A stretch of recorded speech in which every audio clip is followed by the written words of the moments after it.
Ang mga kwentong ito ay nagpapakita ng malalim na ugnayan ng mga Pilipino sa kanilang kapaligiran at kasaysayan na nagpapatuloy hanggang sa kasalukuyan bilang bahagi ng ating pagkakakilanlang pampanitikan at pangkultura. Ang ilang eksena ay hindi angkop sa para napakabatang mga manonood, patnubay ng magulang ay kailangan. Binatang Walang Takot. Kathang MRT Rio 26. Sa liblib na baryo ng Santa Lilo, may isang batang albularyo na nagngangalang Isko. 16 na taong gulang lamang siya. Payat, maamo ang mukha, ngunit taglay ang mga matang tila may ningning ng apoy sa loob. Bata pa lang, lagi na siyang nakikita sa ilalim ng punong dabdab. Naghaalay ng dahon ng bayabas at sinasabayan ng taimtim na dasal habang tinuturuan ng kanyang lola na si Aling Piling, isang kilalang albularyo sa kanilang bayan. "Isko," sabi ng matanda habang dinudurog ang tuyong dahon ng sambong. Hindi sa lakas ng loob umiikot ang kapangyarihan ng albularyo. Sa layunin ng puso ito nagmumula.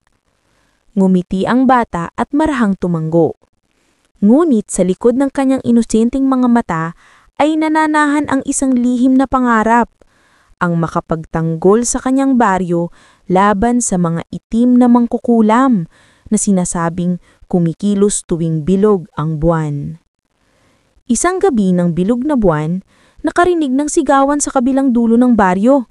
Mabilis na tumakbo si Isko, dala ang kanyang maliit na botelya ng langis, anting-anting na bato at tangkay ng ruda. Pagdating niya sa bukirin, bumungad sa kanya ang malamig na hangin at isang amoy ng sinunog na laman. "Aling Marta! Anong nangyari sa anak niyong si Talia?" Lumapit ang umiiyak na ginang, nanginginig. "Inangkin siya ng itim na usok mula sa dilim, Isko. Narinig ko ang boses ni Mang Turbino. Akala ko matagal na siyang patay." Napatingin si Isko sa langit. Ang buwan ay tila lumuluhang pula. Alam niya na si Mang Turbino, ang dating puno ng mga mangkukulam sa Hilagang Samar, ay matagal nang itinatago ng mga espiritu sa kailaliman ng bundok Silaw. Kung totoo ang sinabi ni Aling Marta, muling bumalik ang kasamaan. Kinabukasan, dinalaw ni Isko ang kuweba sa paanan ng bundok, kung saan nakatira ang diwata ng lunas, si Diwata Samara. Siya ang tagapagbantay ng mga albularyo at manggagamot na may pusong dalisay. "Diwata Samara," bulong ni Isko, "gabayan niyo po ako. Kung totoo ang pagbabalik ni Mang Turbino, hindi ko kayang manahimik." Mula sa hamog ay lumitaw ang liwanag, isang babaeng may buhok na parang agos ng ilog at tinig na malamig ngunit may lambing. "Isko," wika ng diwata. Ang pinunong itim ay nagising dahil sa takot ng mga tao. Ang takot ang nagbibigay lakas sa kanya. Kung ibig mong harapin siya, kailangan mong harapin muna ang sarili mong kadiliman. Iniabot niya kay Isko ang butil ng asin na kumikislap. "Itago mo ito sa puso mo. Sa oras ng panganib, ipikit mo ang iyong mga mata at alalahanin ng kabutihan." Mula noon, naging mas matatag ang loob ng binata. Alam niyang darating ang panahon ng pakikipagsapalaran. 3 gabi matapos ang pagkidnap kay Talia, nakarinig muli ng ingay sa bundok. May mga kalabog, halakhak at amoy ng asopre. Dala ang mga orasyon ng kanyang lola, umakyat si Isko ng walang takot. Sa tuktok ng bundok, nakita niya ang altar ng mga buto at sa gitna ay si Mang Turbino. Matanda, nakaitim at may mata na parang nasusunog. "Ah, Isko!" sigaw ng mangkukulam. "Anak ng Piling! Ang dugo ng mga albularyum ay muling bumanik sa laban, ngunit hindi ka pa handa.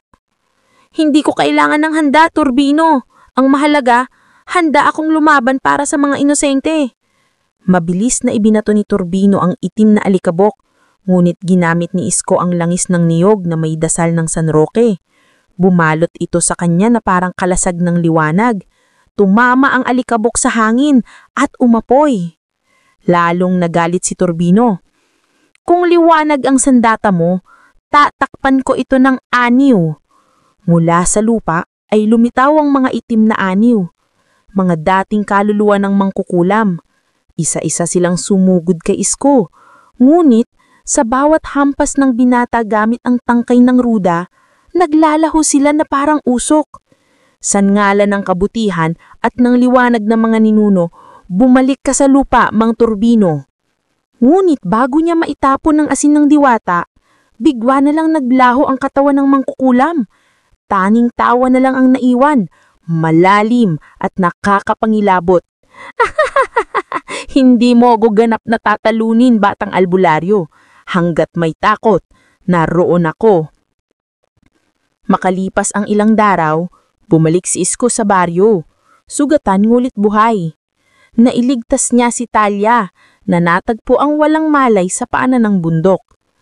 Habang ginagamot niya ito, napansin niyang dumudulas sa kanyang balat ang kakaibang liwanag, tila isang basbas ng diwata. Lumapit si Aling Piling at hinapos ang ulo ng apo. Ngayon alam mo na, Isko, hindi sa dasal o halamang gamot nakasalalay ang tunay na kapangyarihan ng albularyo. Nasa loob ito ng puso mo, sa tapang, sa malasakit, sa pag-ibig. Ngumiti si Isko at tinignan ng silangan kung saan sumisikat ang araw. Alam niyang hindi pa tapos ang laban sapagkat ang dilim ay laging nagbabalik sa bawat takot ng tao. Ngunit ngayon, may bagong tagapagtanggol ang baryo. Isko, ang binatang albularyo na nagtagumpay laban sa pinunong itim na mangkukulam. Ang albularyong walang takot.